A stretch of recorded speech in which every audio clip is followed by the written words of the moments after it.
I spent 6 years of my life pursuing education to become a high school math teacher and wrestling coach, making $50,000 a year in Texas. Fast forward 3.5 years, I'm now making over $500,000 a year as a real estate agent and investor owning my own business here in the Dallas-Fort Worth area. Today I'm gonna go into my daily routine, the sacrifices that I had to make to get to where I am today, the income and expense gap that I'll explain to you guys, investments that I've made and that have helped me get to where I am today, and last but not least, side hustle.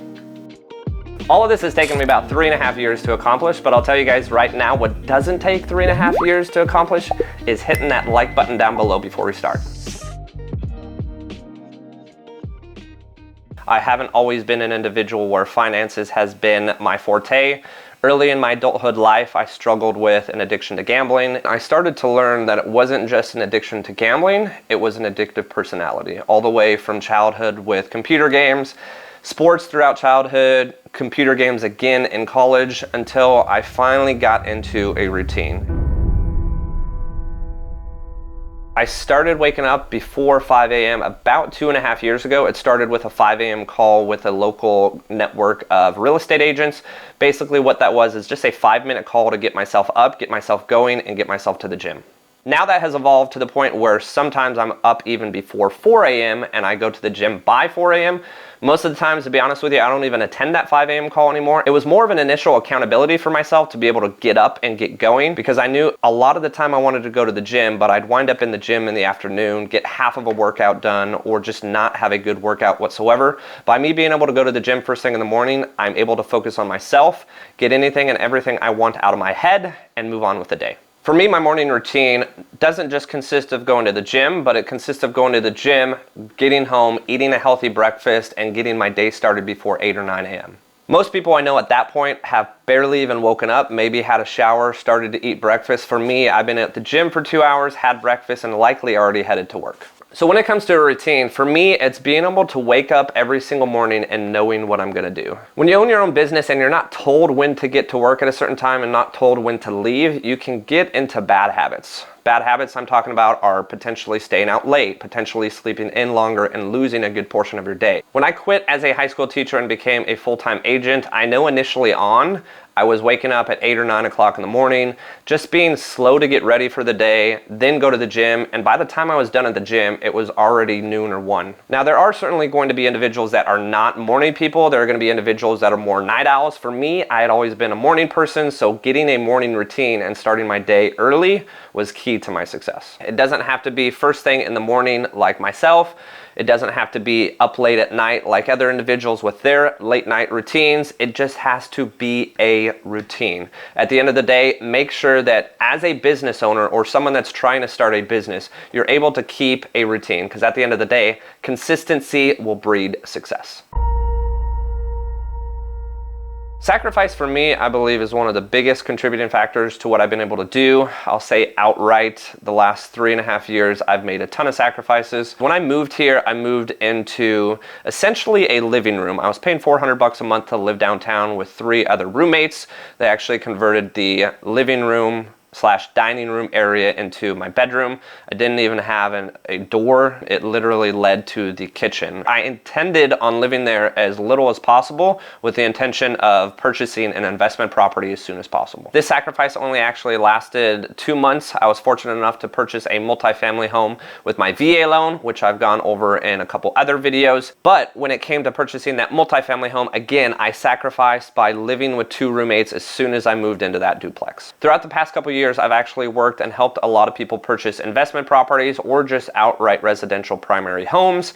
I sit there and actually discuss with them, how much are they willing to sacrifice? Are they willing to live in a lower income area? Are they willing to rent out potentially rooms? A lot of the times when you start to involve not just a single individual, but a couple or a family, obviously the sacrifice becomes a little bit more difficult. But being an individual that honestly has been single the last 4.5 years, I've been able to sacrifice the most I possibly can. So just like routine, sacrifice is obviously going to depend on the person. For me, I wanted to sacrifice as much as I possibly could in order to get further as fast as possible. For me, it started with living in the dining room, then moved to living in a duplex and renting out the rooms. Also, it led to my morning routine. My morning routine, in a sense, is a sacrifice. If I'm up at 3 or 4 in the morning getting to the gym super early, most of the time I'm probably not going to be up super late or out doing things that likely other people are doing. When I first moved to Dallas, I was 27 and single. A lot of people at that time would likely do as much as they can to go out, meet a ton of people, be social, and just enjoy the city. For me, it was quite the opposite. I wanted to stay in as much as I could, obviously go out and network with as many people as I could within my business, but I really didn't have a desire to have much of a social life. Another area of my life that I believe was one of the biggest sacrifices I made was the 4 years that I spent in the Marine Corps. When I was 19, living in the small city that I'm from, I really felt like I was headed nowhere.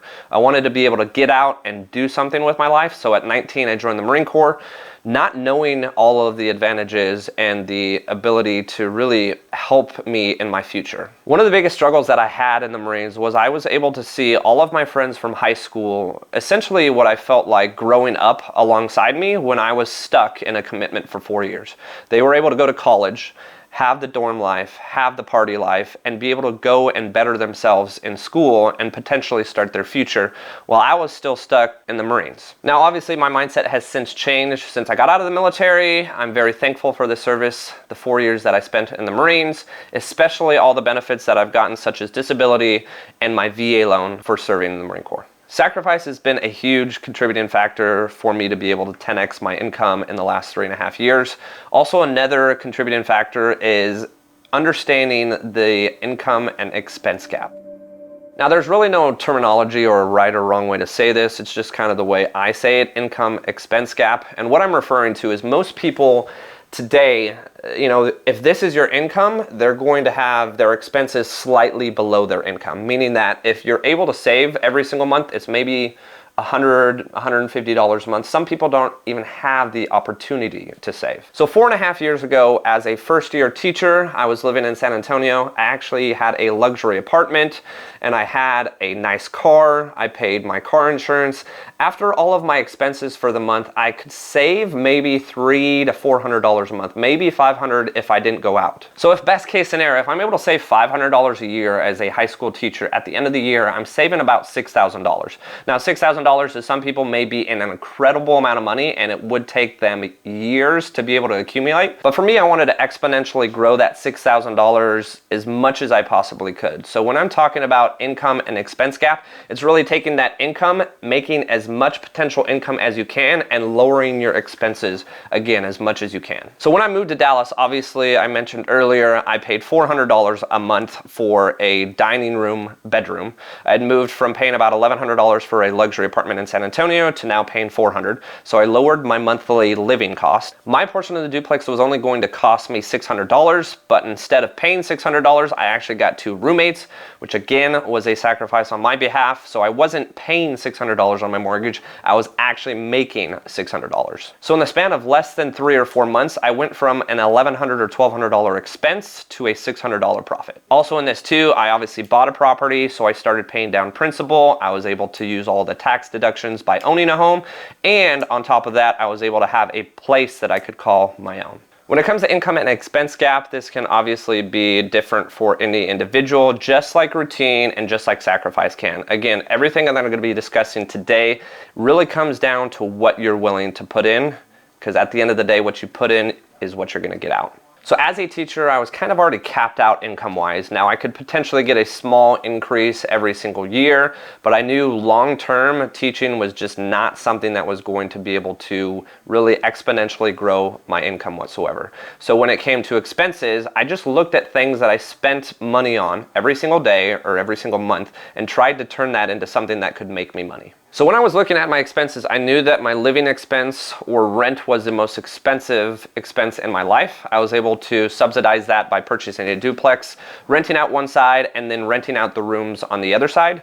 Now, for most of you, that's going to be your largest expense. Your second largest expense for most of you will likely be your car. Now, in my situation, I actually had been familiar with a website called Relay Rides. Relay Rides at the time was a platform where people could upload your car to and allow other individuals to rent your car. This was actually even well before Airbnb. Relay Rides then turned into Turo.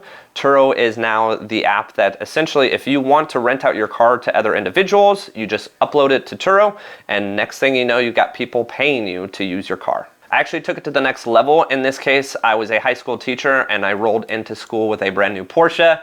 The Porsche itself, I ran some numbers with insurance, as well as the payment, as well as my other car, and the insurance for that was going to be able to be covered by renting the Porsche alone. So going back again to the income and expense gap, now I have eliminated my car payment, my car insurance, as well as my rent, and my rent has actually turned into be profitable rather than just a liability I'm paying every single month. So my advice for people that are looking to increase your income and lower your expenses, obviously renting out a multifamily or purchasing a multifamily and renting out the rooms is going to be the ultimate sacrifice. I know a lot of people that are purchasing a fourplex, renting out the 3 other rooms. That's actually something that I've done, lived in a fourplex, rented out the 3 other units, as well as living in a duplex and renting out the rooms on my side.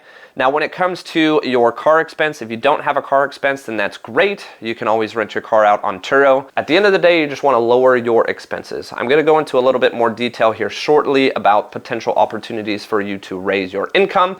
But for me, it wasn't necessarily about raising income per se. I did get my license and I obviously had closings and commissions coming from my real estate transactions, but it was more or less just eliminating as many expenses as I possibly could. The next contributing factor there is my investment portfolio. Now, I already discussed my duplex and kind of the route that I took there shortly after moving to Dallas. After that, I did purchase a single family and then I purchased a fourplex afterwards. At this point in time, I'm collecting close to $15,000 a month in rent. Obviously, when you're collecting that much in rent, you're really able to push your business forward more, knowing that if I didn't have any business whatsoever, let's say I didn't close a real estate transaction for 6 months, I could live solely on my rental income every month for the next 6, 12, 18 months if I so desired, because my expenses, again, are low and my income from my rental properties is enough for me to live on. Obviously, the intent with my business is not to go 6, 12, or 18 months with no income. The intent with the money that I'm getting from my rental properties is to allow that capital to gain in my savings account and reapply that to another investment. Hopefully, I'm gonna get to a point here soon where the cash flow, whether it be every 6 months, every 12 months, every 3 months, or every month eventually, where I'm gonna get enough capital and enough cash flow to be able to purchase investments continuously just from the cash flow on my rental properties. Now, as far as income goes, when I talk about 10xing my income, I'm not using my rental properties income or cash flow whatsoever. Investments alone is not the reason why I was able to 10x my income. It just allowed me to put more money towards my business because of the income that I was making from my investments. Now, everyone's gonna be different. You may be in a completely different profession. You may not even be in real estate in general. You just need to be able to find something that can produce additional income to help offset the expenses that you have. And it goes back to sacrifice, it goes back to that income expense gap. All of these at the end of the day are gonna tie into one another to be able to breed success. The last contributing factor that has helped me go from $50,000 a year to over $500,000 a year in just 3.5 years is finding a side hustle. Now, this I think is going to be the biggest factor that is going to determine how much money you can make and how much money you can make in the future. For me, my side hustle was obviously become a real estate agent, help people on the side potentially invest in real estate or find a primary residence or even relocate here or sell their house and relocate elsewhere. Side hustle actually can be a contributing factor to all of the other 4 that I mentioned. And I'll be honest with you, when I first started my side hustle and got licensed and moved to Dallas, I was a brand new teacher in a brand new school district and a brand new coach. I didn't have a lot of time. All the extra time that I did have, I spent really just networking and meeting people that I could help potentially invest or just help whatsoever in real estate. This is actually when my routine kind of slipped. I gave up fitness altogether. I did have a consistent routine because I was working essentially a 9 to 5 or really at that point a 7 to 6. I didn't have a lot of extra hours in the day because I was doing my side hustle on any and every hour, even while I was at work, teaching. My side hustle actually even ties into sacrifice, really all across the board. The biggest sacrifice, as I mentioned just a second ago, was me giving up fitness. It was something that I loved and really kept my mental state where it should be. So that year I really didn't work out or go to the gym much. It actually really wasn't healthy for me. But at the end of the day, I was sacrificing as much as I possibly could then, knowing the following year I'd be leaving teaching and doing this full time. Again, side hustle increased my income and expense gap. My income completing real estate transactions really helped me bridge that gap. I was already lowering the expenses, but when I started to have this side hustle produce income, it just means more money for me to be able to invest, or more money for me to be able to save to feel comfortable to leave my full-time job and do my side hustle now as a full-time hustle. Now, when it comes to side hustles, obviously mine was become a real estate agent and invest on the side.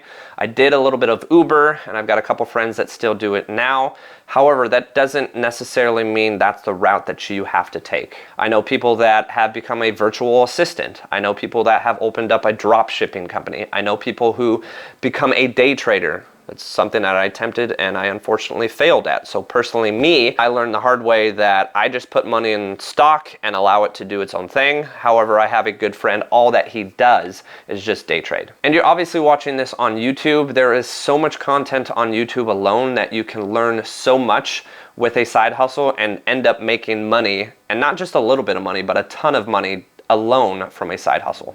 At the end of the day, I believe it's truly all in your mindset. I actually got a Facebook comment today from an individual. I don't know if he's necessarily a business owner or just an individual that's employed. He said that he basically was frustrated with his current situation where his business was stagnant. In this case, my mindset would go to, okay, if my business is currently stagnant, what other opportunities out there are there for me? And that's essentially what led me to becoming a real estate agent. For me, I wish I would have found a video like this on YouTube over a decade ago, so I could have gotten into real estate even sooner. But everything honestly happens in life for a reason, and I believe the path that I've led down in my life has led me here today.